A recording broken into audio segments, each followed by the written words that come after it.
রাসূল সাল্লাল্লাহু আলাইহি ওয়াসাল্লাম বলেছেন, কোনো ব্যক্তি যদি কোনো ব্যক্তিকে কষ্ট দিয়ে থাকে, সে যদি ওই ব্যক্তিকে মন থেকে একদম ক্ষমা করে দেয়, কাল হাসরের ময়দানে আল্লাহ তাআলা ওই ব্যক্তির জীবনের সমস্ত গুনাহ ক্ষমা করে দিবেন আল্লাহ যদি চায়।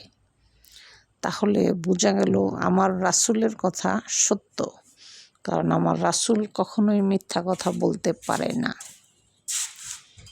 তাই আমরা সবসময় চেষ্টা করব, কেউ আমাদেরকে কষ্ট দিছে বা আমাদের মনে আঘাত দিছে, তাকে ক্ষমা করে দিব। কারণ ক্ষমা আল্লাহ তাআলা খুব পছন্দ করেন। কারণ আমরা আসলে চলার পথে অনেক গুনাহ করে থাকি, মানুষকে অনেক কষ্ট দিয়ে থাকি। তাহলে আমাদের নিজেদের ভিতরেই তো অনেক ভুল আছে।